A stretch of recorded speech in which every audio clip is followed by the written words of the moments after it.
Bom dia, professor. Bom dia.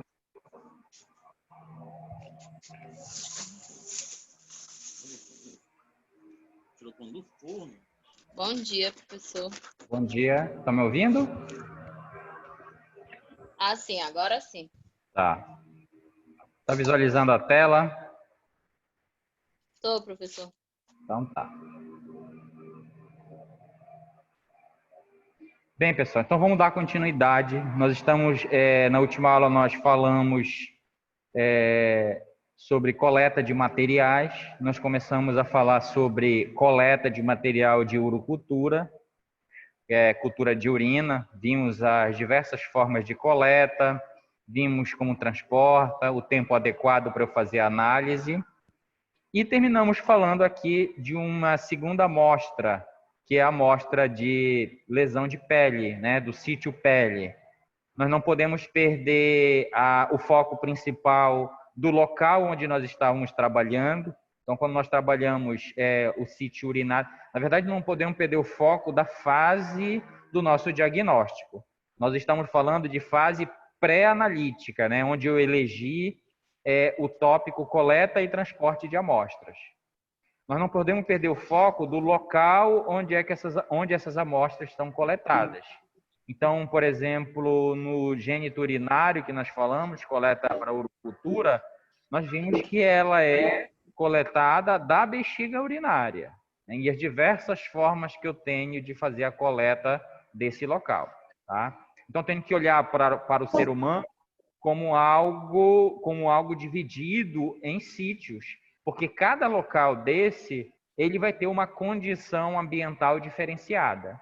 E se ele tem uma condição ambiental diferenciada, diversos micro-organismos ou diferentes micro-organismos se desenvolverão nesse local. Então, a gente tem falado, por exemplo, na última aula prática, quando a gente estava aprendendo a selecionar os meios de cultura, que para eu selecionar um meio de cultura, eu preciso saber qual micro-organismo eu vou cultivar. E eu tenho que saber o local de onde veio essas amostras, porque cada sítio tem um determinado grupo de micro-organismos mais preponderantes que causam infecção nesse local. Então, os que causam no gênito urinário têm as suas peculiaridades. Os que causam na pele e anexo também têm as suas peculiaridades, visto que em cada ambiente desse eu vou ter diferenças. E essas diferenças que vão permitir se o micro-organismo sobrevive, se ele se desenvolve nesse local. Tá certo?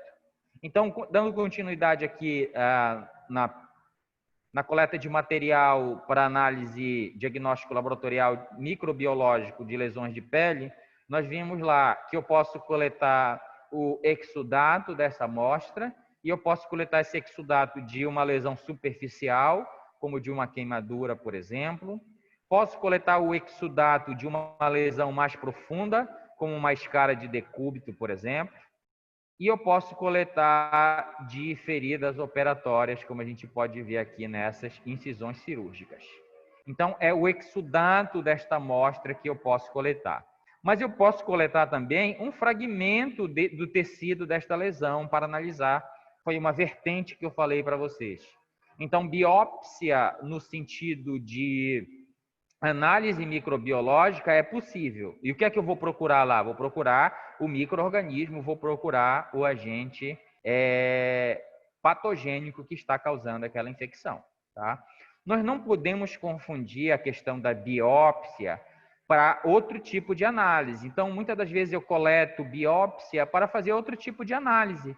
Análise de alteração celular desse tecido que eu estou coletando, mas não podemos esquecer da vertente que nós estamos trabalhando aqui, que é a vertente do diagnóstico microbiológico. Tá? Esta é a nossa vertente. Então, quando eu falar em biópsia aqui, eu estou falando de biópsia para análise microbiológica.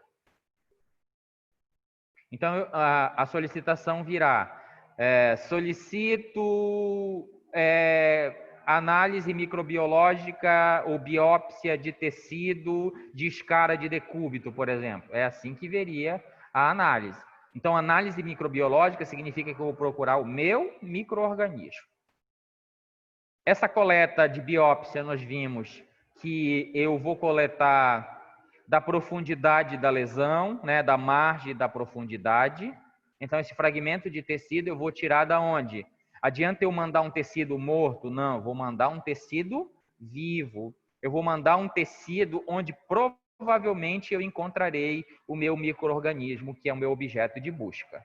Então, eu vou coletar aqui, dando como exemplo essa lesão profunda, eu vou coletar da borda da lesão, que é onde eu tenho células vivas, e da profundidade da lesão. Professor, eu posso coletar aqui do centro?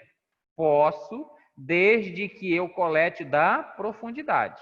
Não esqueça que aqui eu tenho uma lesão que ela não está tão, vamos dizer assim, deteriorada. Vou dizer necrose, por exemplo. Tem uma região pequena região de necrose aqui. Mas normalmente essas regiões centrais dessas lesões profundas, elas estão com tecido necrosado. E eu acabei de falar para vocês que eu não quero tecido morto, eu quero um tecido vivo onde esteja presente o micro-organismo que está causando esta lesão ou está agravando esta lesão. É por isso que eu devo coletar da margem e da profundidade desta lesão.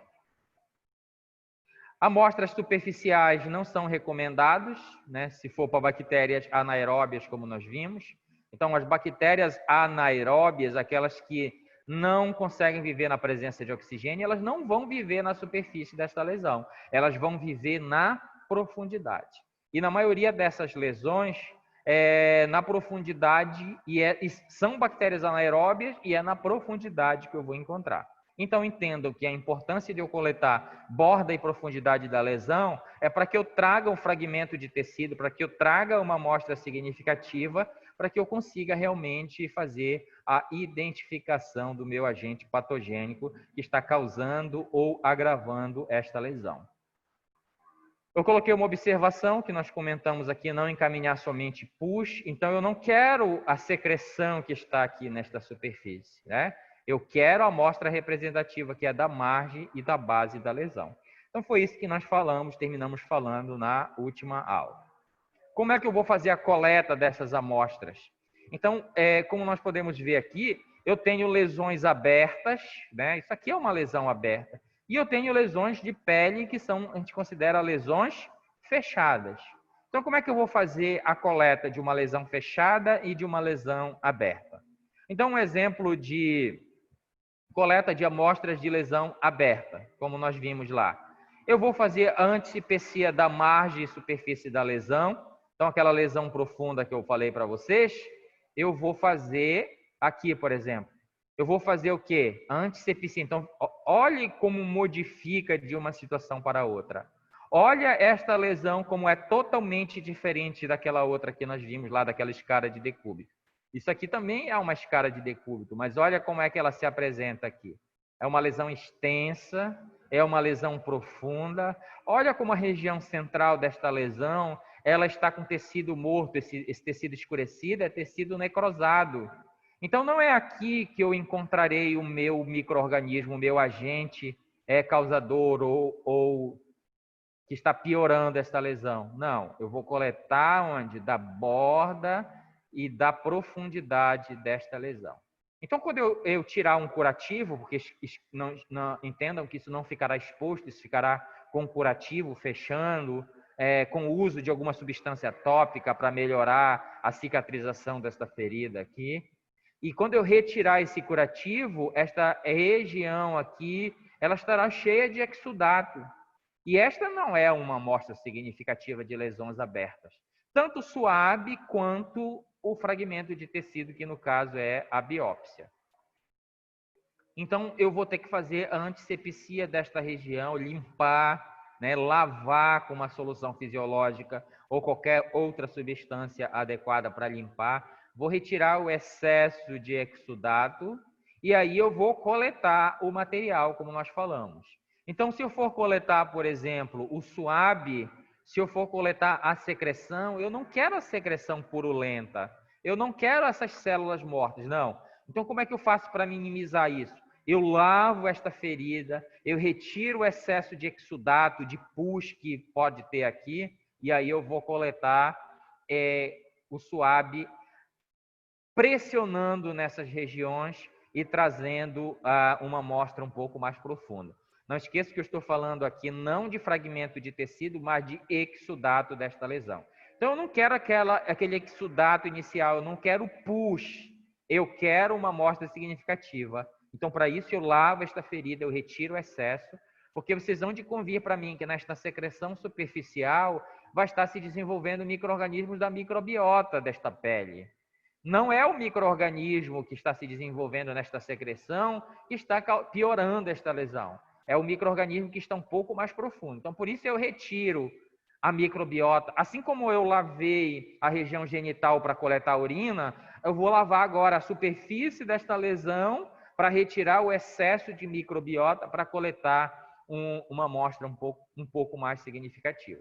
Então, eu vou colocar o suave aqui dentro desta lesão, vou pressionar e vou trazer esta minha amostra. Então, esta é uma forma de coletar amostra de lesão aberta. Então, eu não quero pus, eu não quero exudato, eu quero uma amostra um pouco mais profunda. E no caso do suave, eu tenho que fazer essa coleta. Mas se tiver pus internamente, esta amostra é significativa. Eu não quero pus que esteja na superfície da ferida. Eu não quero pus que esteja, eu não quero exudato. Mas se tiver pus dentro, aprofundado, numa região mais profunda dessa lesão, essa amostra é uma amostra significativa, tá? Eu não quero pus superficial, mas é muito comum nessas lesões abertas, principalmente nesse tipo de lesão que eu estou mostrando, eu ter coleções de pus interno, bem aprofundada neste tecido. Muitas das vezes, quando o cirurgião vai fazer uma desbridação, ou seja, retirar esse tecido morto, quando ele retira esse tecido morto, ele encontra coleções, ele encontra cavidades contendo pus. E se nesse momento ele quiser solicitar uma amostra, é esta amostra, esta coleção, este pus mais interno que ele vai coletar para ser analisado de que micro-organismo está presente aqui nessa superfície. É por isso que nesse tipo de lesão a gente indica coletar o material purulento, mas não o pus superficial, não o exudato superficial. É o pus da profundidade da lesão, utilizando o meu suave estéreo. E como é que eu coleto isso? Aprofundando mais ainda. Se tiver cavidade, eu vou coletar lá dentro da cavidade. Vou pegar o pus lá de dentro da cavidade. Então, essa forma de fazer coleta nessas lesões abertas, com o meu objetivo principal de identificar qual é o agente, qual o micro-organismo patogênico que está piorando essas lesões. E vejam que eu vou encontrar esses agentes causando infecções aqui. Então, eu encontro muito Pseudomonas aqui, né? Pseudomonas aeruginosa. Então, às vezes, quando eu retiro o curativo e vejo essa região central aqui toda esverdeada, a minha gaze que estava aí fazendo o curativo vai estar toda esverdeada. Quando eu vejo isso, os profissionais logo, pô, esse paciente está sendo acometido, ou essa lesão está sendo piorada pela Pseudomonas aeruginosa. Mas vejam que isso é uma interpretação, ainda não é o resultado. Ele está suspeitando, é uma suspeita. E aí ele solicita a coleta do SUAB e envia para o laboratório, e é o biomédico que vai verificar se realmente aquilo é Pseudomonas ou não. Na solicitação não verá presença de secreção esverdeada, mas no teu SUAB, se tiver essa característica, você já pode visualizar e vocês pode suspeitar. Tá? Então, ele não vai dizer, o solicitante e a pessoa que coletou esse material, ele não vai dizer para o biomédico qual micro-organismo ele deve procurar. Ele vai apenas coletar a amostra. Ele vai solicitar e, no máximo, coletar algumas amostras, são outros profissionais que coletam. Isso aqui nós já conversamos. Então, como é que o biomédico vai suspeitar de qual micro-organismo está causando aqui? Ele tem que saber quais são os micro-organismos mais preponderantes, os micro-organismos que mais causam infecção nestas lesões abertas de pele. Tá? Então, eu tenho que ficar atento, eu tenho que saber isto. né? Lá na Microclínica 2, vocês serão contemplados com esta informação. Já estou plantando algumas sementes aqui para vocês. É lá na Microclínica 2 que vai ser dito para vocês, olha, os micro-organismos que mais causam infecção na região genital, ou que causam mais infecção urinária, são esse. Os que causam mais infecções no trato respiratório superior são esses e esses. Então, isso vai ser dito para vocês já terem a noção de quais micro-organismos vocês irão procurar nessas amostras. E como nós vimos na nossa última aula prática, é essencial eu saber quem causa a infecção nesses sítios para eu poder definir o quê? A escolha do meu meio de cultura, o cultivo ideal para aquele micro-organismo que eu suspeito que esteja causando infecção nesse local. Então, eu não vou sair do zero, eu não vou chegar e imaginar qual micro-organismo pode causar aqui, não. Os estudos já demonstram a experiência cotidiana dessas lesões, a experiência cotidiana de análise desses micro-organismos, inclusive no teu laboratório, vai ter uma estatística dos micro-organismos mais encontrados na corrente sanguínea, micro-organismos mais encontrados em infecções urinárias. Isso é importante para o laboratório. Isso é importante para ele definir que meios de cultura ele vai comprar, ele vai definir quais metodologias são mais aprimoradas para poder identificar esses micro-organismos. Tá? Então, vocês sairão daqui com a informação dos principais agentes que causam infecção nesses locais e não será aleatório. Eu vou imaginar, dentre os milhares de micro-organismos, dentre os milhares de agentes patogênicos, qual será o que pode estar causando infecção neste momento? Não é desse pressuposto, não é este o nosso ponto de partida. O ponto de partida é saber quais são os micro-organismos que mais causam infecções nesses locais. Ok? Eu tenho essas lesões abertas de pele com exudato, né? Lesões mais graves, mais aprofundadas, como a gente vê aqui. Mas eu tenho lesões de peles abertas que são lesões superficiais e lesões secas. Um desses exemplos é impetigo, por exemplo. São microlesões, são lesões abertas que acontecem normalmente em criança, né? Nos lábios, onde forma uma bolha com água, depois ela se rompe. Aí do lado forma uma segunda bolha, daqui a pouco ela se rompe. Essas lesões, elas são lesões abertas, mas elas são lesões secas. Então, nessas situações, eu não tenho como coletar o meu material, porque é uma lesão seca. Imagina eu passar o suave numa superfície seca. Talvez não venha a minha amostra de lá. Então, a cultura, ela não é recomendada para esses tipos de lesões. Mas, professor, se um dia chegar essa solicitação, eu vou dizer que eu não vou fazer? Não. Você tem que criar metodologias para isso. Então, lesões de peles abertas, mais secas, eu posso, por exemplo, umidificar. Então, foi solicitada uma cultura. Estou falando para vocês que não é recomendado, mas se foi solicitado, você vai fazer. Então, eu vou umidificar o meu suave e aí, com o meu suave úmido, eu vou coletar da superfície dessa lesão seca, tá? Como eu estou falando para vocês, não é ideal, mas é possível de ser feito? Sim. Se foi solicitado, eu vou ter que fazer essas análises.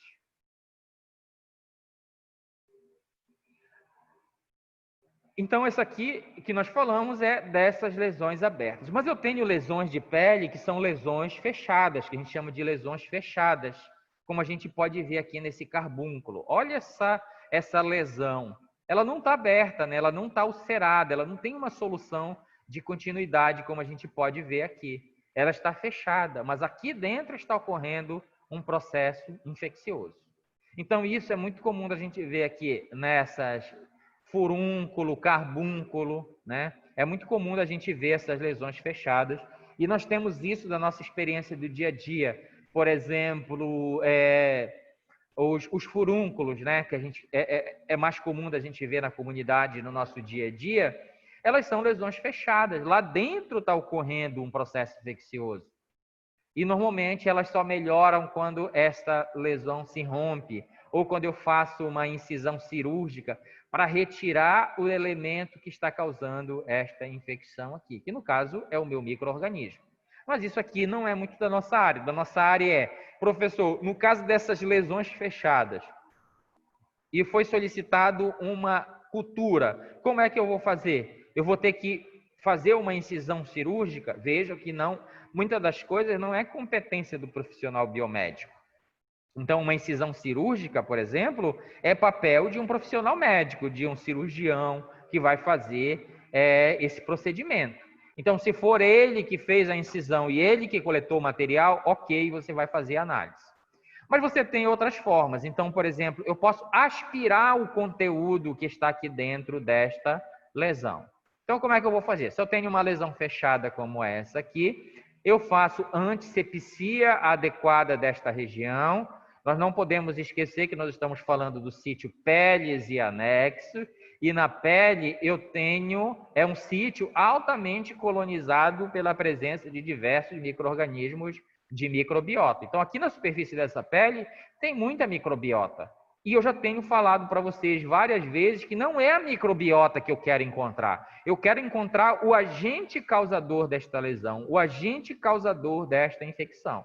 E o agente causador, neste caso, ele não está aqui na superfície, ele está no interior desta lesão, né? É uma lesão fechada. Então, por isso eu faço antisepsia adequada. Eu passo substâncias que diminuam, pelo menos que temporariamente, os micro-organismos aqui da superfície. E depois, usando uma agulha e uma seringa estéril, eu vou fazer uma punção desta lesão e vou coletar o material que está presente aqui no seu interior, que normalmente vai ser pus, né? Então vejam como eu tenho que avaliar cada situação, porque de repente eu acabei de falar para vocês de uma lesão aberta de pele aqui, não é o pus superficial que é uma amostra significativa. Desta lesão aberta eu não quero o pus, mas vejam como desta lesão é o pus que eu quero. É o pus que é uma amostra significativa. É o conteúdo interno aqui deste carbúnculo que é uma amostra significativa. Então, eu vou fazer uma punção e vou aspirar o conteúdo desta amostra para fazer a minha análise. Tá? Eu tenho que pensar aqui. O que vocês acham? Eu queria um pouco mais de participação de vocês. O que vocês acham? Dentro desta lesão, vocês esperariam encontrar micro-organismos aeróbios ou anaeróbios? Vamos lá, quero a participação de vocês. Dentro desta lesão de pele fechada, vocês acham que eu vou encontrar micro-organismos, normalmente micro-organismos aeróbios ou anaeróbios?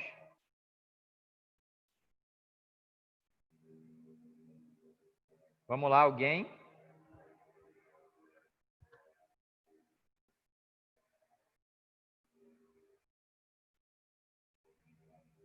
Eric, cadê o Eric? O que você acha, Eric, dessa situação? Vocês estão me ouvindo, pessoal? Sim, professor. Eu acho que é anaeróbio, né? Porque uma ferida fechada, Você acha que é o quê? anaeróbios. Anaeróbios, né? É dentro desse tecido ou anaeróbio facultativo, né? Porque dentro desse tecido eu vou ter oxigênio em menor quantidade ou muitas vezes ausente. Vai estar circulando na corrente sanguínea, mas não vai estar disponível para o micro-organismo. Então, nas lesões abertas que eu mostrei para vocês, eu vou procurar um micro-organismo, se ele for superficial, se for suave superficial, um micro-organismo aeróbio. Se for de lesões mais profundas, inclusive naquela lesão aberta, eu vou pensar em micro-organismos anaeróbios, assim como em lesões fechadas. Em lesões fechadas, eu vou pensar em micro-organismo anaeróbio. Então, quando chegar esta amostra e eu saber que ele foi coletado de uma lesão fechada, eu tenho que tomar cuidado agora de pensar nesse micro-organismo anaeróbio, de dar condições nutricionais para esse micro-organismo, de dar condições ambientais lá na minha estufa para que ele cresça. Porque se eu colocar ele na presença de oxigênio, provavelmente ele não vai crescer se ele for um micro-organismo anaeróbio. Dessas lesões fechadas é o local ideal para a coleta, né? Eu não tenho interferência de micro-organismos do meio ambiente e eu trouxe a amostra lá de dentro, lá do local, lá do cerne onde está acontecendo esta infecção. Por isso eu digo aqui que esse é o local ideal para fazer essa coleta. Então, essa é a perspectiva de coleta para amostras abertas e para amostras fechadas. Mas eu tenho outras situações. Como nós vimos, há uma diversidade de lesões de pele, lesões abertas, lesões fechadas, e nós temos também as queimaduras, né? É muito comum da gente ver, principalmente em ambientes hospitalares que cuidam. Então, aqui em Belém, a gente tem, eu acho que, o Hospital Metropolitano, que tem um centro de queimados. E é lógico que o laboratório instalado dentro deste hospital, ele vai chegar muitas amostras de queimadura para ser analisado, amostras de tecido advindos de uma lesão inicial promovida por uma queimadura.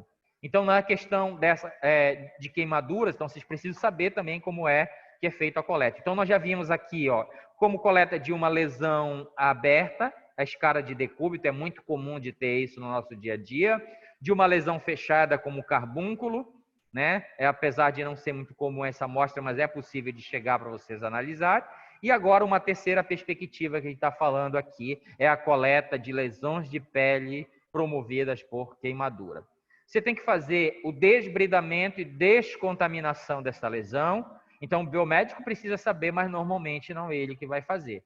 Desbridamento, já falei para vocês, que é a retirada com física mesmo, né, com uma lâmina, com um bisturi, daquele tecido morto, né? Então eu faço o desbridamento daquele tecido, a retirada. E quem faz isso normalmente é o pessoal da enfermagem, o pessoal um cirurgião, por exemplo, que pode fazer isso. Então, se for a enfermagem, que normalmente faz essas coletas, ele faz o desbridamento da ferida, ou seja, a retirada daquele tecido necrosado, daquele tecido morto. Ele faz a descontaminação da lesão. Como é que ele vai fazer a descontaminação?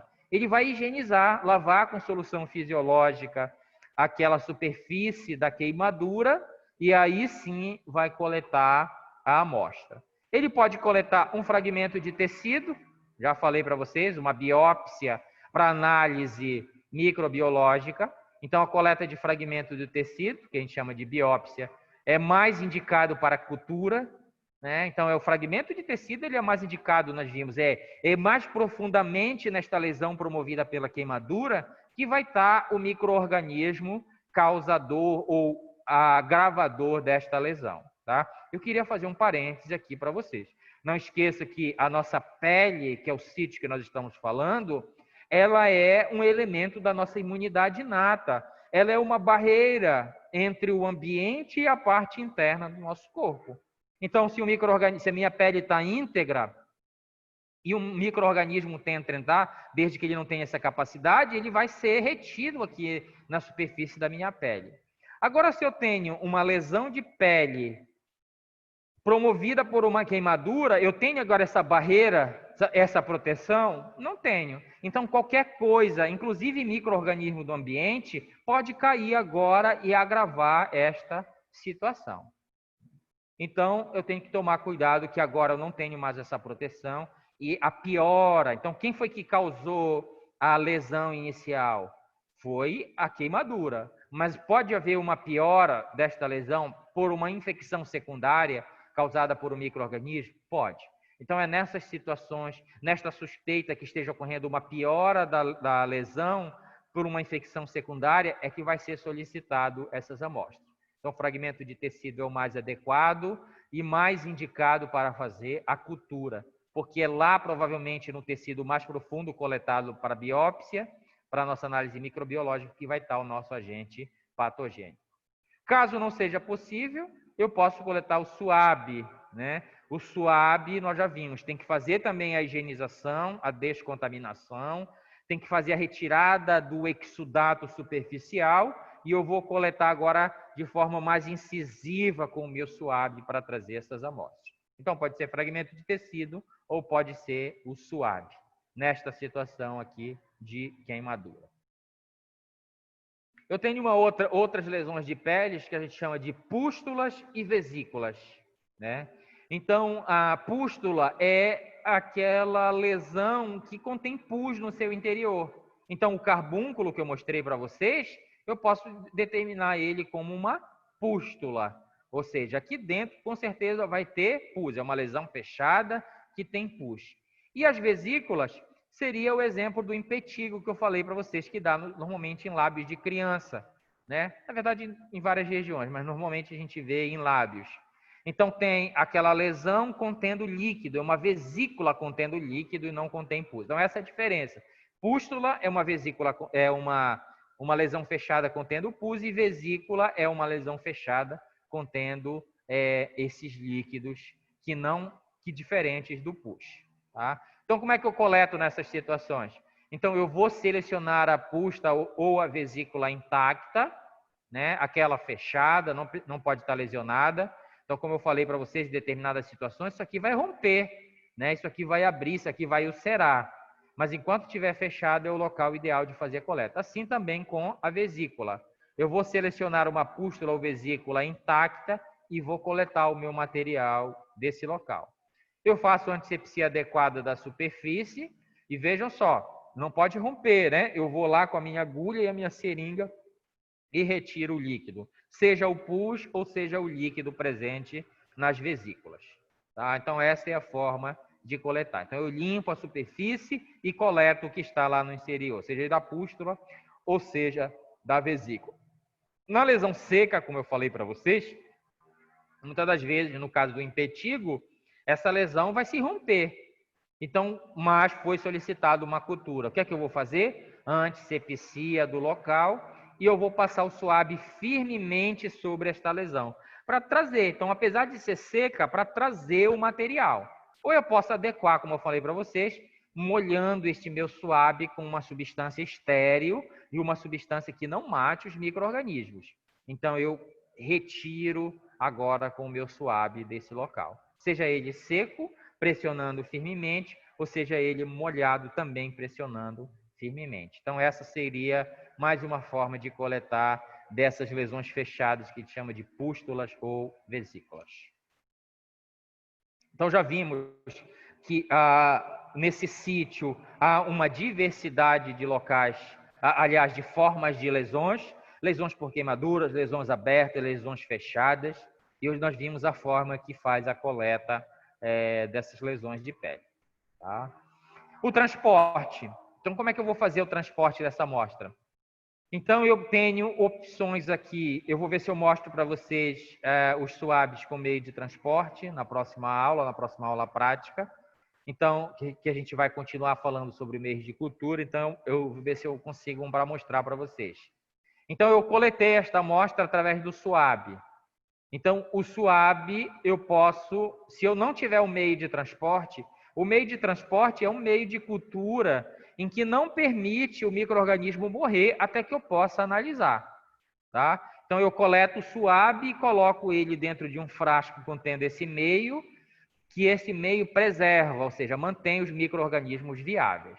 Tá? Esse meio de cultura de transporte, ele não permite o crescimento do micro-organismo. Ele não permite a multiplicação dos micro-organismos. Ele permite a preservação da viabilidade dele. Ou mantendo ele vivo para quando eu for analisar, quando eu for colocar ele do meio de cultura realmente para ele crescer, ele esteja viável.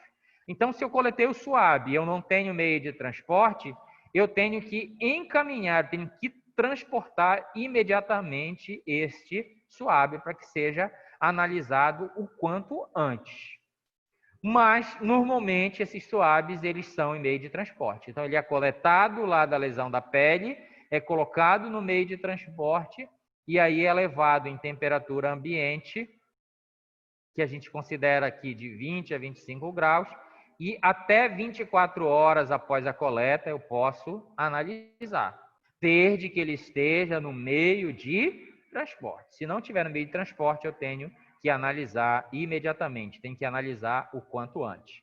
Então, como quase sempre, como eu tenho falado para vocês, a rotina laboratorial ela é intensa, né? É muito mais intensa do que nós vemos aí na nossa prática. Na nossa prática, a gente vai fazer análise de uma amostra. No meu dia a dia, é análise de 100, 200, 300, 400 amostras. Então, o fluxo é muito grande. Então, não tenho como analisar imediatamente todas as amostras. É por isso, então, quando eu coleto essas amostras, normalmente eu já coloco no meio de transporte, Porque quando eu coloco no meio de transporte, transporto a temperatura ambiente, eu tenho um tempo maior para poder iniciar a análise desta minha amostra. Tá? Então, sobe com meio de transporte, até 24 horas eu posso analisar. É lógico que eu não vou esperar completar as 24 horas para eu começar a minha análise, né? Quanto antes eu começar, é melhor. Porque não esqueça, quanto antes eu tiver o resultado, mais significativo vai ser para o meu cliente que está esperando o meu resultado, tá certo? Eu tenho também o transporte de aspirado, que eu falei para vocês, daquelas lesões fechadas, que eu faço com agulha e seringa lá do carbúnculo, por exemplo, que eu dei para vocês. Em temperatura ambiente e até 2 horas. Ou injetar em frasco de meio de cultura apropriado. Então, esses frascos com meio de cultura apropriado são aqueles frascos normalmente contendo meio de cultura líquido. E eu queria fazer mais uma pergunta para vocês. Por que que o aspirado eu tenho que analisar em até 2 horas? Ou eu tenho que colocá-lo imediatamente dentro do meio de cultura? Alguém poderia me responder? Porque é um material estéril? O material, Renata, ele não é estéril, tá? O material que eu estou coletando, ele tem micro-organismo. Então, se ele tem micro-organismo, ele não é estéril. E não esqueça que nós estamos falando de um sítio contaminado, ou seja, que tem presença de microbiota. Então, a amostra virá com micro-organismos, tá? A forma que eu devo coletar é levando em consideração as técnicas assépticas, as técnicas estéreis. Então, eu tenho que usar luva estéreo, eu tenho que usar suave estéreo. Se eu for colocar no meio de transporte, o meu meio de transporte tem que ser estéreo, tá? Então, organize a ideia que o sítio, ele não é estéreo. Peles e anexo, ele não é estéreo, tá? Eu vou coletar com materiais estéreis. A minha pergunta é, por que eu tenho que, no caso aqui da agulha, do aspirado, coletado com agulha e seringa, eu tenho que analisar até 2 horas? Ou colocar imediatamente dentro do meio de cultura apropriado? Por causa por causa que a coleta ela foi feita imediata, né? Aí ela não teve o transporte adequado em relação à temperatura. Não, porque toda a coleta é imediata, né? Então, toda a coleta eu vou coletar naquele momento. Mas, depois da coleta, eu tenho um tempo para analisar. Algumas eu tenho que analisar imediatamente, como essa aqui, por exemplo, que não tem meio de transporte. Algumas eu ainda tenho um tempo, quando eu coloco o meio de transporte, até 24 horas. Mas nesta situação em que eu estou aspirando a amostra de uma lesão fechada, por que eu tenho que analisar até 2 horas no máximo ou injetar direto no meio de cultura? Vocês têm que pensar no teu objeto de busca, que é o micro-organismo. Vocês têm que pensar quem é que se desenvolve dentro dessas lesões fechadas que eu estou aspirando o meu material. E vejo que eu tenho que dar condições para ele aqui, para ele poder se desenvolver. Alguém conseguiu aí? Ou ele, deixa eu se entender então, professor. No caso, então, como você está falando na questão micro-organismo, porque ou ele pode se multiplicar ou pode também desaparecer, morrer aí, né? É isso? Sim, mas é porque ele está saindo de um ambiente que tem condições. Quais são aquelas condições que ele tem lá dentro dessa lesão fechada? A lesão de crescer, se multiplicar ali. Não, ele está dentro da lesão, de uma lesão fechada. Então, vocês vão de convir que dentro dessa lesão tem condições especiais que ele se desenvolve, que eu tenho que oferecer aqui fora. Vocês acham que numa lesão fechada, como eu falei, é um ambiente aeróbio ou anaeróbio? Anaeróbio. Anaeróbio. Vocês estão entendendo, então, por que eu tenho que analisar ele imediatamente? Porque, veja só, quando eu aspirar e deixar ele em temperatura ambiente, eu pergunto, a minha temperatura ambiente tem ou não presença de oxigênio? Tem, ele pode morrer por esta situação. Então, como é que eu minimizo isso, ou como é que eu elimino esta possibilidade do meu micro-organismo morrer? Eu posso injetar ele imediatamente no meio de cultura apropriado. Eu posso colocar ele dentro daquele frasco, então eu já coloquei ele. Eu tirei da lesão e imediatamente eu coloquei no meu caldo, né? Que é aquele meio de cultura líquido, para ele já se desenvolver. Quando eu faço isso, eu já minimizo a possibilidade dele morrer. E não esqueça que este frasco, ele tem que ser um frasco anaeróbio, tá? Lá dentro do frasco tem uma atmosfera que não tem oxigênio. Então, quando eu faço isso, eu minimizo a possibilidade desse meu micro-organismo morrer. Eu estou tirando ele de um ambiente anaeróbio e estou colocando ele no ambiente anaeróbio. Eu estou tirando ele de um ambiente que tem nutrientes adequados para ele sobreviver e estou colocando no meu frasco com meio de cultura com nutrientes suficientes para ele viver. Entenderam o porquê de eu analisar rapidamente ou injetar imediatamente no meio de cultura? Sim, professor. Então, nessas situações, eu vou injetar neste frasco e vou transportar ele imediatamente. Aí, no transporte, não vai correr o risco desse micro-organismo morrer devido à presença de oxigênio, não vai correr o risco deste micro-organismo morrer pela falta de nutrientes adequados, tá? Então, eu já dou essa possibilidade para ele, para esta minha amostra ser uma amostra de qualidade, tá certo? Então, olhe para a situação, para a forma. Então, toda vez que eu vou coletar uma amostra, eu tenho que saber do local que eu estou coletando, eu tenho que saber da forma que eu coleto, eu tenho que saber da forma que eu transporto essa amostra. Se vocês já perceberam, todo este cuidado que a gente está tendo na coleta, no transporte, é para manter o micro-organismo viável, até que eu consiga analisar, até que eu consiga colocar ele numa condição adequada para ele crescer, para eu poder analisar ele culturalmente lá no crescimento no meu meio de cultura, tá certo? Então, como eu tenho falado para vocês, quando eu falei lá em meio de cultura, eu tenho que paparicar o meu micro-organismo, eu tenho que oferecer para ele tudo que ele tem lá naquele ambiente onde ele está se desenvolvendo para que ele consiga crescer adequadamente no meu meio de cultura.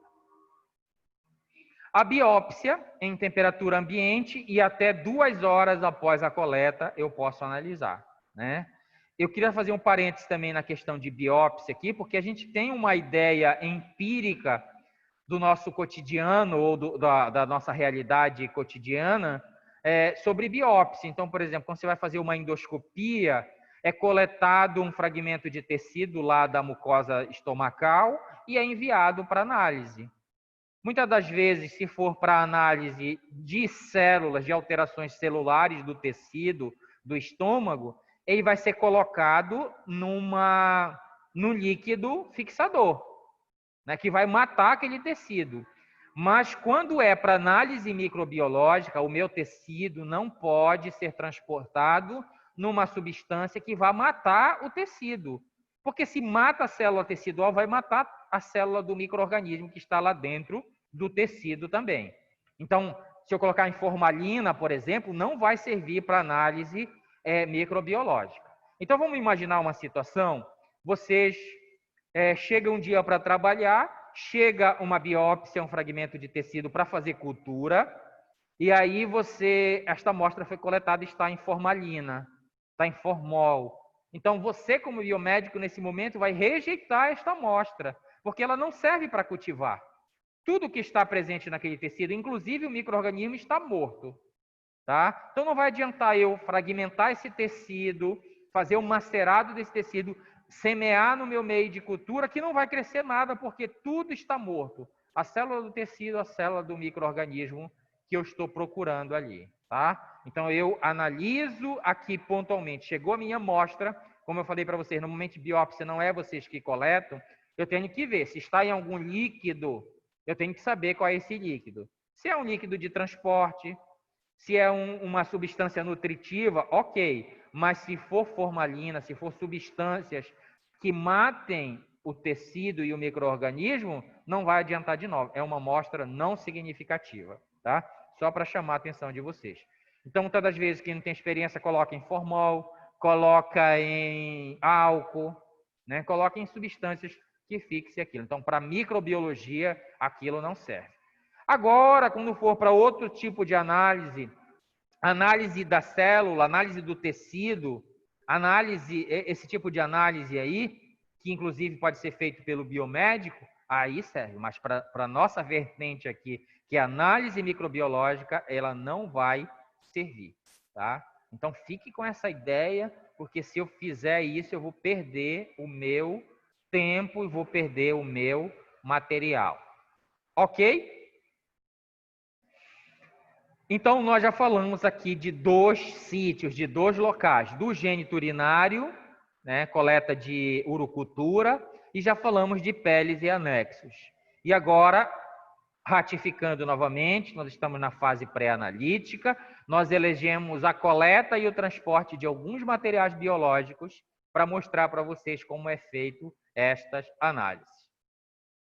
E agora nós vamos entrar na coleta e transporte de amostra do trato respiratório. Então vejam que nós estamos falando de um outro local, não estamos falando do trato respiratório, seja superior ou inferior, no caso, os pulmões. Então veja que é pontual, nós já falamos lá da bexiga urinária, nós já falamos da pele, e agora nós vamos falar do trato respiratório. Então nós vamos pensar agora nos mesmos micro-organismos que causam infecções lá na pele. Não, nós vamos pensar em micro-organismos que são mais preponderantes de causar infecção no trato respiratório. Para não ficar complicado para vocês, eu queria fazer mais uma observação aqui. Vejam, quando eu digo que é determinados micro-organismos que causam infecção na pele, determinados grupos que causam na bexiga urinária, determinados que causam no trato respiratório, não significa que um determinado micro-organismo só cause infecção nesse local, tá? Ele pode, se ele tivesse potencial, né, se ele for um reconhecido agente patogênico, ele pode causar infecções em diversos sítios. Então, eu vou exemplificar para vocês aqui. A Escherichia coli, nós conversamos lá na nossa aula prática, ela é um dos principais agentes causadores de infecção urinária comunitária. 80% a 90% das infecções é causada por esse micro-organismo. Ok? Quando eu vou procurar na urina, quando a minha amostra a ser analisada for urina, este será um dos meus alvos, um dos micro-organismos que eu vou procurar.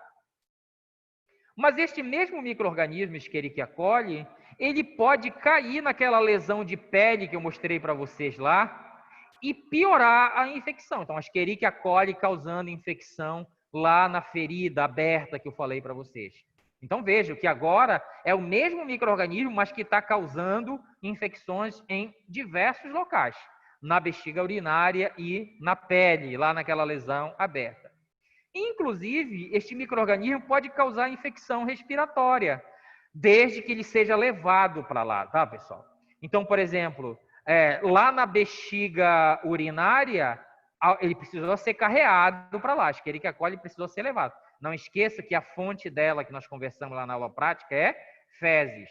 Então, tem que ter contato de fezes com a uretra, ou então na passagem de uma sonda, esse micro-organismo acabou sendo veiculado e deixado lá na bexiga urinária.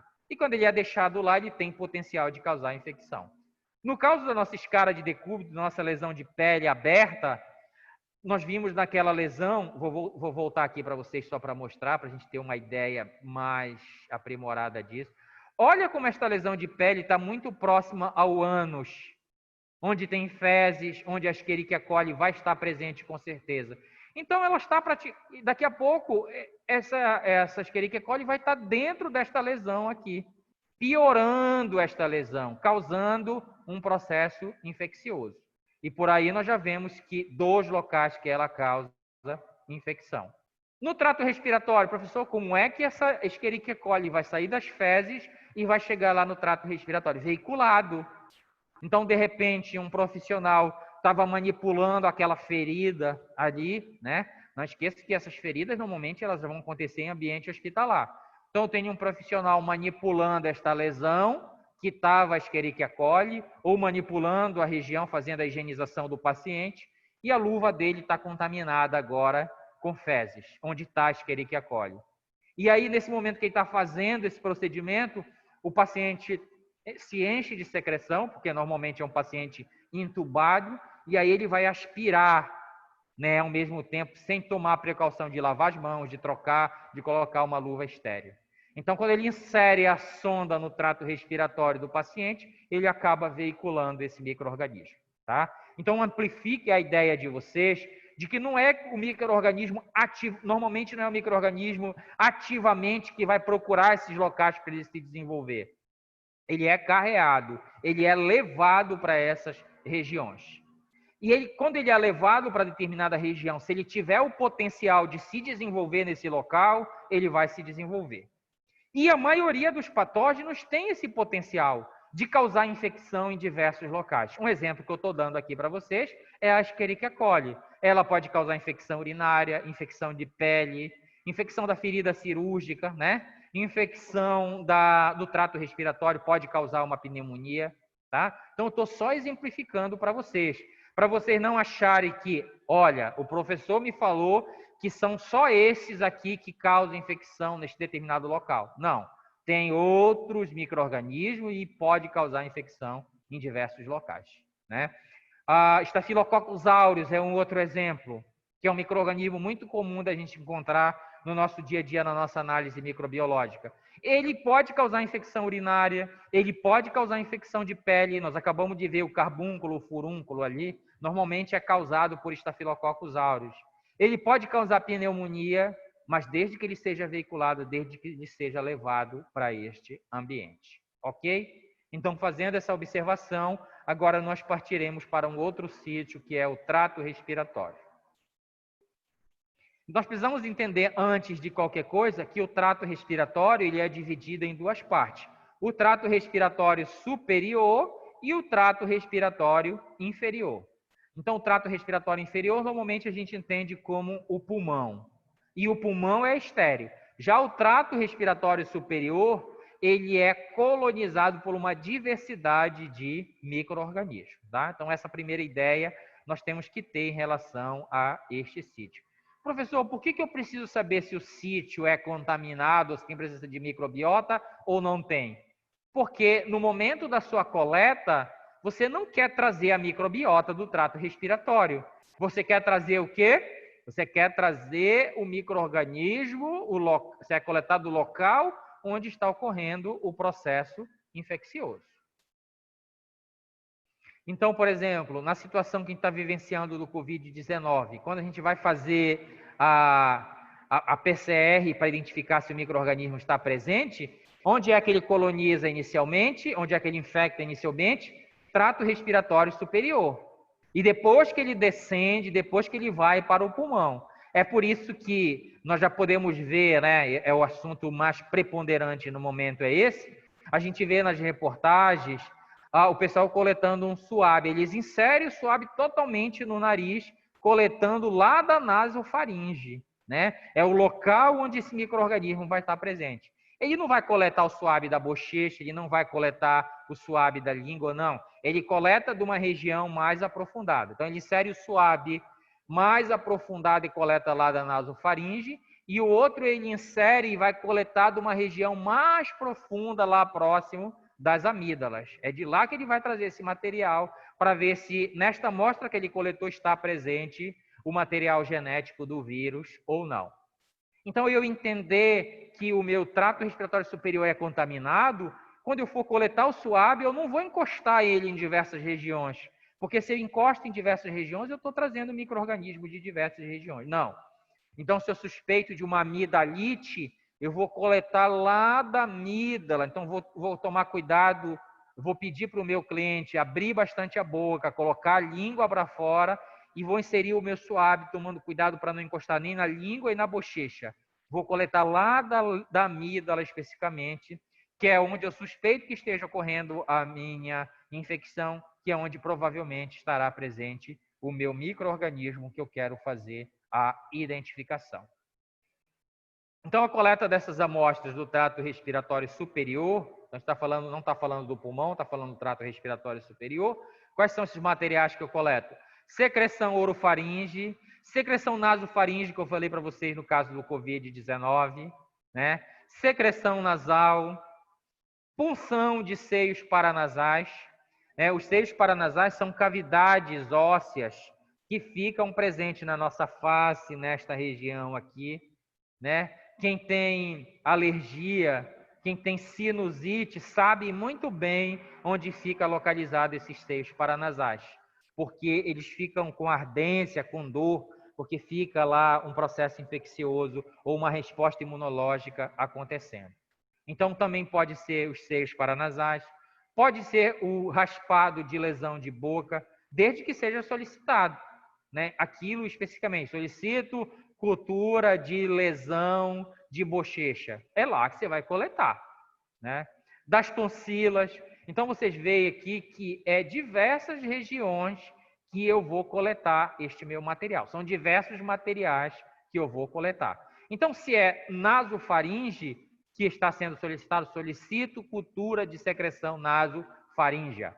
Então, eu não vou coletar do nasal nem dos seios paranasais, eu vou coletar daquele local específico, tomando cuidado para não contaminar essas amostras. Muitas dessas amostras, como é trato respiratório superior, eu tenho acesso direto a esse sítio, né? Acabei de falar para vocês, pede para o cliente abrir a boca e colocar a língua para fora, e você tem o visual agora daquela região ali que você pode coletar o seu material. Então, é possível coletar com suave? Sim. Então, de sítios em que eu tenho o contato direto, a visualização, eu posso coletar o suave. Do pulmão tem como coletar? Não tem, tem como inserir um suave tão comprido que chegue lá no pulmão. E outra coisa, se tivesse esse suave, quando eu inserisse, ele ia contaminando com toda a amostra do trato respiratório superior, e aí não seria uma amostra significativa. Então, por exemplo, secreção nasal dá para coletar com suave, nasofaringe também. Eu acabei de dar o exemplo do COVID, é com suave que eles coletam. Secreção orofaringe. Os seios paranasais, eu não tenho, né? É uma cavidade fechada, como eu falei para vocês. É uma cavidade óssea. Então, quem vai fazer essa coleta? Um profissional específico, que sabe onde fica o seio paranasal e que vai retirar o líquido desse local especificamente. Raspado de boca eu tenho acesso e as tonsilas também eu tenho acesso direto, é mais facilitado. Como é que eu coleto essas amostras? Da orofaringe, com suave, como eu falei para vocês, e eu vou escolher o local onde esteja presente sinais de processo infeccioso, né? Então, quando vocês, não sei se tem aula de imunologia, vocês sabem que está ocorrendo um processo infeccioso, por quê? Porque eu tenho regiões diferenciadas. Regiões avermelhadas, que é o hiperemiado que eu estou falando para vocês. Ou então eu tenho lesões naquele local onde eu suspeito que esteja ocorrendo a infecção. Então, da orofaringe com suave. Eu vou escolher uma região hiperemiada lá na orofaringe, que é onde provavelmente está acontecendo a infecção. Então, eu peço para o meu cliente abrir a boca, colocar a língua para cima e vou visualizar. E aí eu vejo lá na orofaringe a região avermelhada, hiperemiada. Então, é lá que provavelmente está ocorrendo o processo infeccioso. Então, eu vou inserir o meu suave na cavidade oral e vou tomar cuidado para que ele não encoste em nenhuma região, bochecha, língua, palato, e vou coletar diretamente lá da região específica, né? Evitando tocar em qualquer outra região. Quando eu faço isso, eu minimizo, né, o acréscimo de informações à minha amostra, como, por exemplo, a presença de microbiota. Tá? Então, é para isso que serve o coletar desses locais especificamente. O transporte e armazenamento. Então, nós estamos falando de trato respiratório superior, processadas imediatamente ou até em 2 horas, na temperatura ambiente. Sobre refrigeração, até 24 horas, mas nós já conversamos essa vertente. Qualquer amostra que saia, que seja refrigerada, ela vai perder a qualidade. E quando eu falo em perda de qualidade de amostra, eu falo em perda da viabilidade do micro-organismo, tá? Não é perda dos outros tipos celulares. Ela estava mais mucoide depois de 20, e sob refrigeração ela vai ficar menos mucoide. Não. É perda da viabilidade do meu micro-organismo, que é o meu objeto de buscas. Tá? Então, do trato respiratório, processadas imediatamente, que é o ideal. Quisera que nós pudéssemos analisar as amostras imediatamente. mas como eu falei para vocês, a realidade ela se diferencia de laboratório para laboratório, de localidade para localidade, e muitas das vezes não é possível fazer imediatamente devido a todo um fluxo laboratorial, a um número de amostras processadas no meu dia a dia de trabalho. Tá certo? Então, sobre refrigeração é possível, mas tem perda de qualidade. Essa é a coleta da amostra do trato respiratório superior, como nós vimos. Mas eu também posso coletar amostras do trato respiratório inferior. E esta amostra nós já falamos. Esta amostra, inclusive, está lá no exercício, nas nossas aulas práticas, que a gente está trabalhando lá. Solicito bacterioscopia de escarro, que eu falei para vocês. Mas muitas das vezes vem a solicitação da cultura. Na situação criada lá no exercício solicito bacterioscopia mais teste de sensibilidade aos antimicrobianos. Então está implícito que também eu deverei fazer o quê? A minha cultura, tá? Mas muitas das vezes é solicitado somente a bacterioscopia, muitas das vezes é solicitado só a cultura e muitas vezes é solicitado cultura mais teste de sensibilidade. Então, a amostra que a gente está trabalhando aqui é uma amostra vindo de onde? Do trato respiratório superior. Então, eu estou falando de pulmão. O pulmão, diferente do trato respiratório superior, ele é estéril. Normalmente, ele não tem a presença de micro-organismos. Mas, eventualmente, como eu falei para vocês, esses micro-organismos eles são carreados para esse ambiente. Eles são levados para o pulmão. Professor, é só no ambiente hospitalar que esses micro-organismos são carreados para o pulmão? Não. Então, por exemplo, de repente, eu fiz uma broncoaspiração, né, de secreção do meu trato respiratório superior. Então, eu inalei, né, vamos dizer assim, eu me afoguei, eu me sufoquei, é como a gente fala popularmente, e agora essa secreção do trato respiratório superior foi lá para o pulmão. O pulmão antes é estéril, e esta secreção do trato respiratório superior que foi para o pulmão leva os micro-organismos junto. É uma possibilidade de infecção, de estabelecimento? Sim. Tá? Muitas das outras vezes, na própria comunidade, nós temos pneumonias também comunitárias. Então, é que o micro-organismo consegue burlar esta defesa do trato respiratório superior e chegar no trato respiratório inferior. Então, não é porque um sítio é estéril que eu não vou ser acometido por infecções. Eu vou. Tanto que nós estamos trabalhando isso aqui para vocês fazerem diagnóstico microbiológico de infecções do trato respiratório inferior. Então, quais são as amostras que eu tenho no trato, que são possíveis do trato respiratório inferior?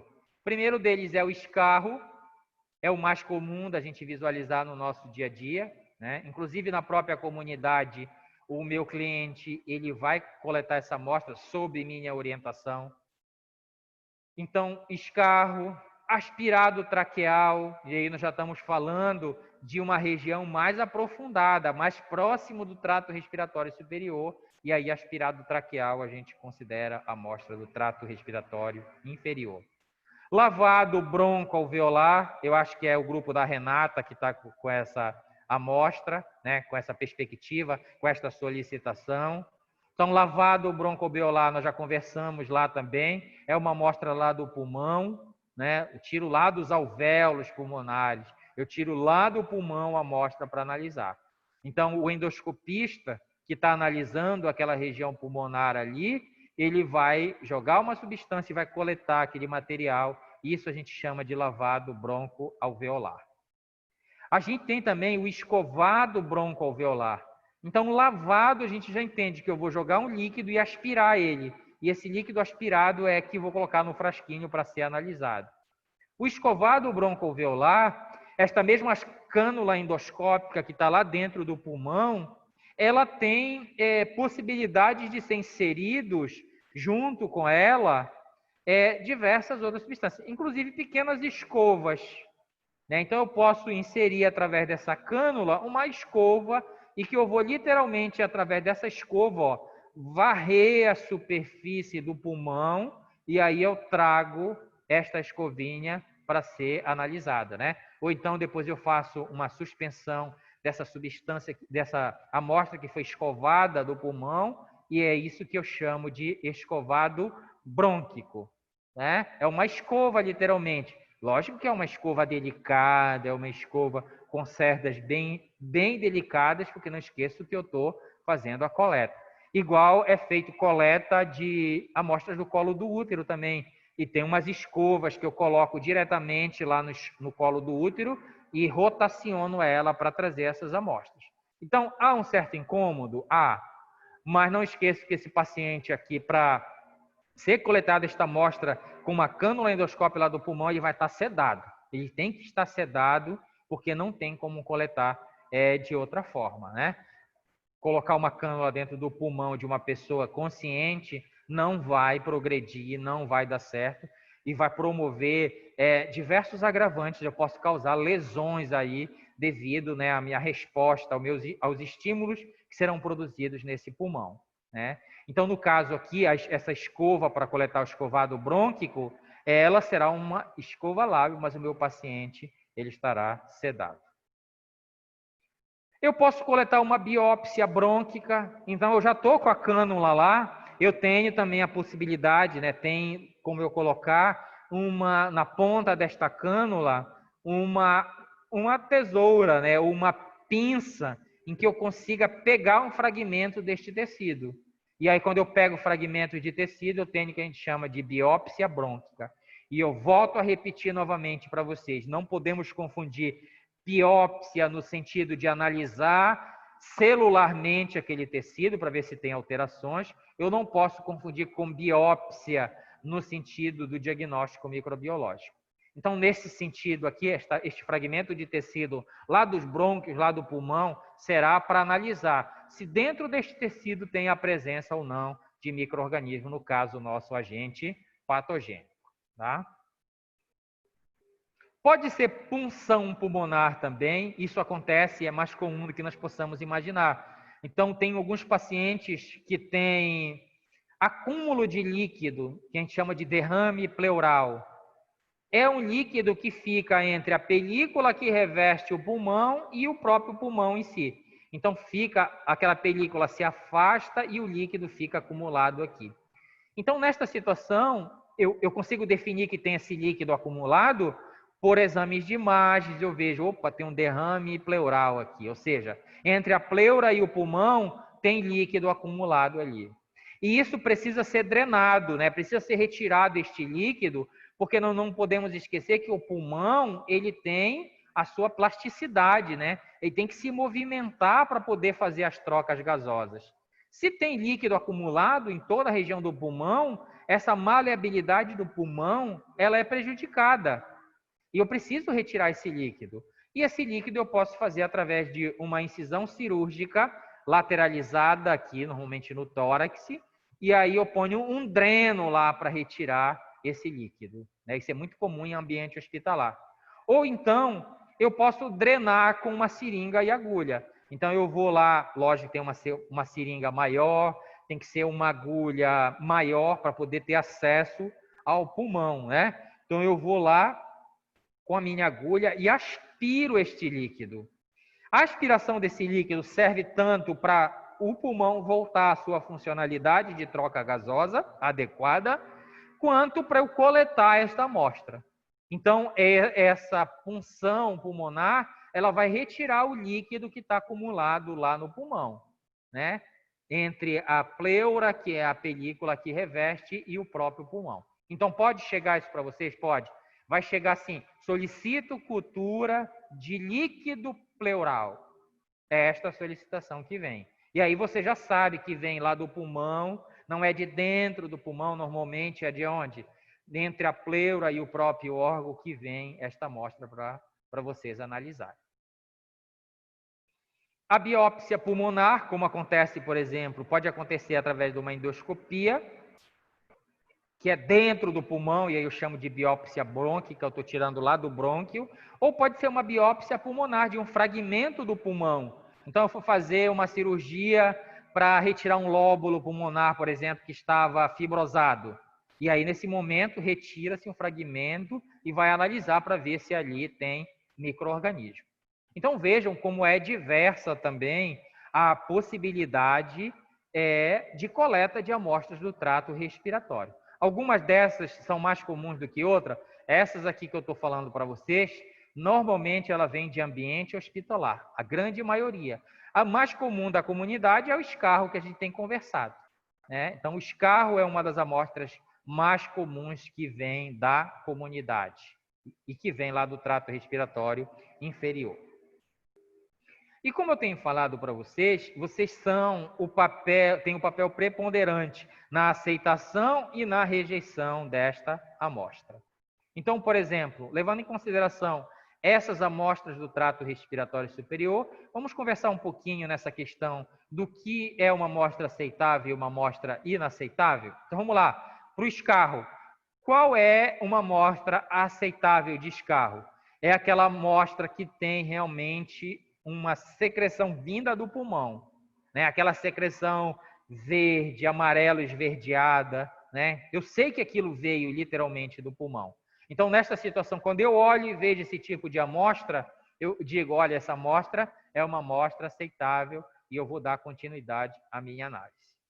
Quando eu olho e no meu frasco que foi coletado tem somente saliva, esta amostra é uma amostra que eu vou rejeitar, é uma amostra inaceitável.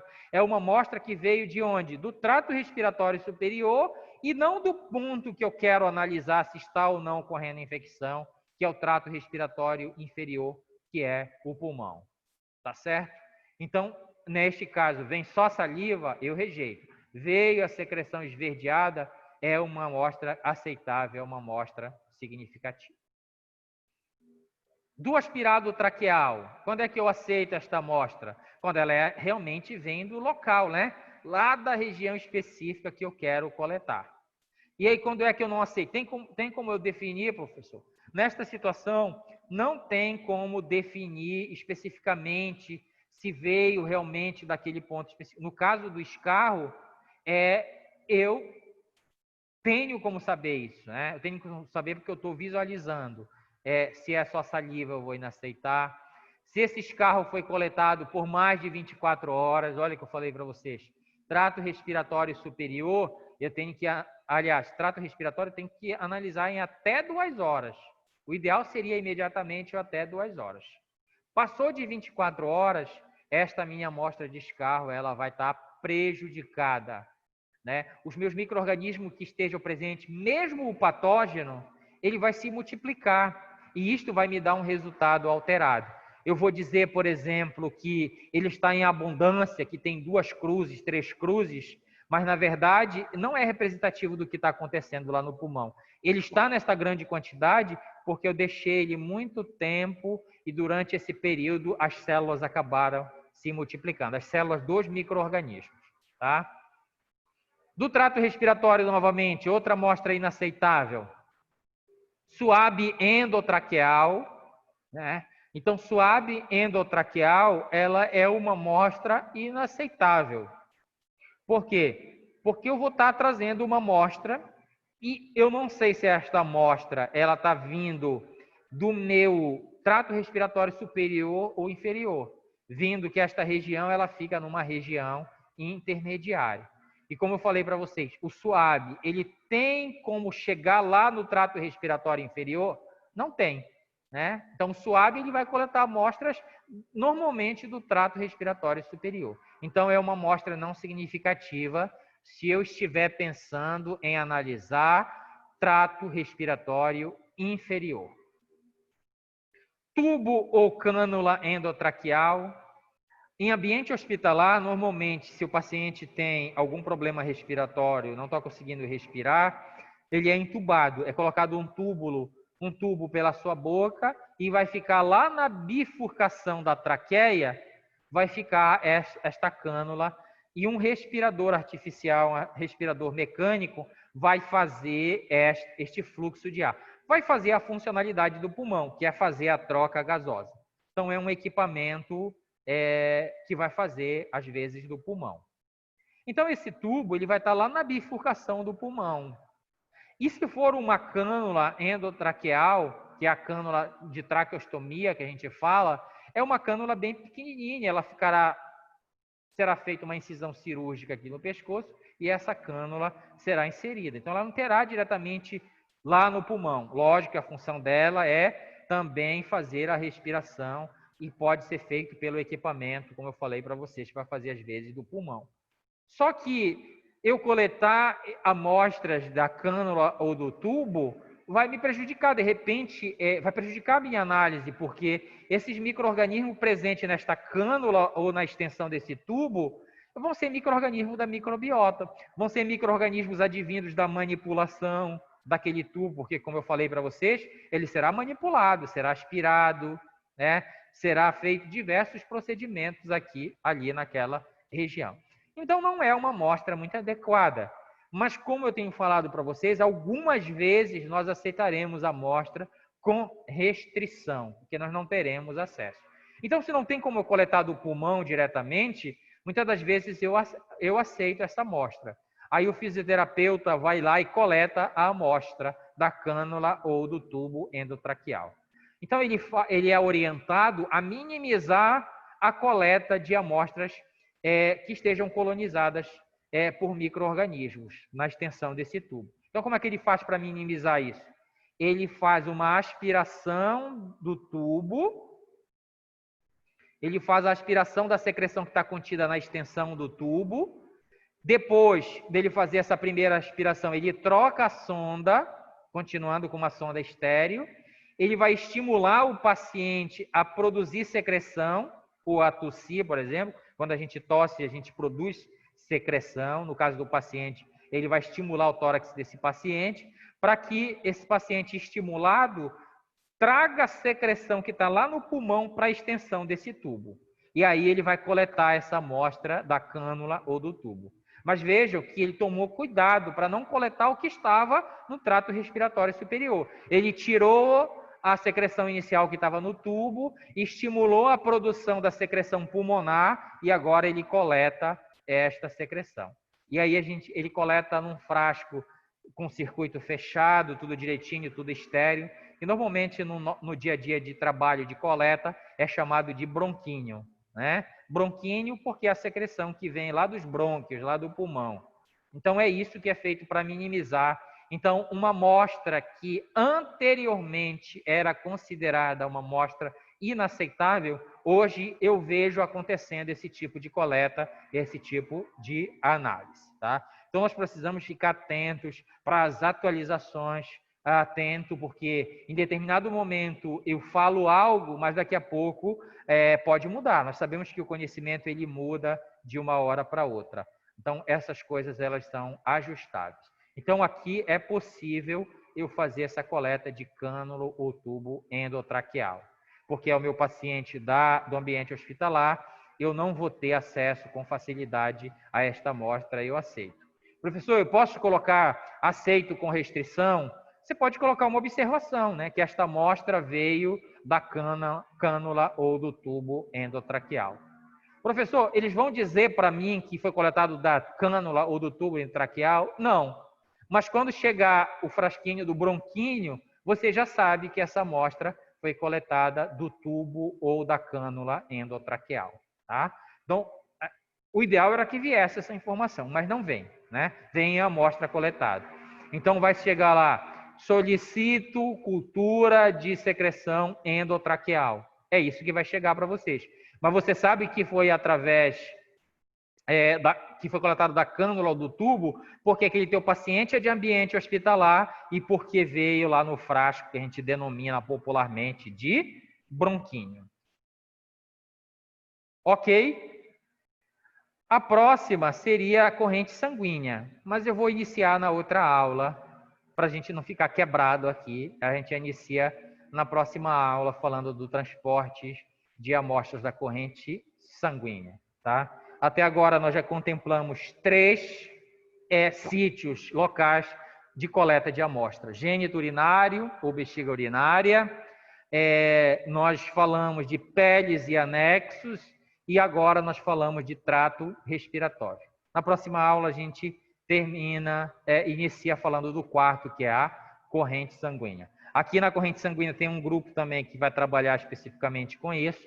A corrente sanguínea nós vamos ver também os cuidados que a gente tem nessa coleta, vamos ver quem faz coleta, vamos ver como é transportado esta amostra. Já adianto para vocês que da corrente sanguínea é uma amostra lábil, né? O meu micro-organismo também vem de um compartimento em que eu preciso dar condições aqui fora da corrente sanguínea para ele ideais, tá? Vocês precisam ter sempre em mente a questão do microambiente, que eu não sei se foi um conceito que eu já falei aqui para vocês. Então, corrente sanguínea é um microambiente, porque diferente do microambiente da bexiga urinária, sim. Então, cada sítio desse tem uma condição microambiental. Então, o que é microambiental? Dentro da corrente sanguínea, eu tenho uma determinada quantidade de oxigênio, determinada quantidade de nutrientes, determinadas condições que somente alguns micro-organismos conseguem se desenvolver lá. Se eu passar para a bexiga urinária, lá é um outro microambiente. Quanto às questões nutricionais, quanto às condições de temperatura, quanto às condições de pH. Então, lá é determinados grupos de micro-organismos que vão se desenvolver. Então, vamos olhar para o ser humano como um sistema amplo e complexo. E que dentro dele eu tenho sistemas menores. Que dele, se eu trouxer essa questão do sistema para o ambiente, vamos imaginar que nós, seres humanos, somos um macroambiente. E que dentro desses sítios, nós temos microambientes diferenciados. Diferenciados quanto à temperatura, diferenciados contra a nutriente, diferenciado contra a pH e diversos outros fatores. É por isso que em cada local desse se desenvolverá um tipo específico de micro-organismo. Ok? Então, por hoje é isso. Se vocês tiverem alguma dúvida, esse é o momento.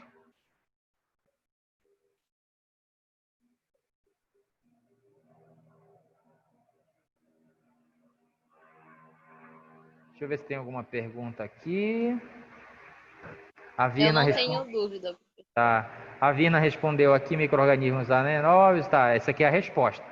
Eu peço que das próximas aulas, pessoal, vocês podem interromper a aula, tá? Para dar a resposta. Não precisa escrever no chat, porque o chat eu não vou parar para olhar o chat para ver a resposta.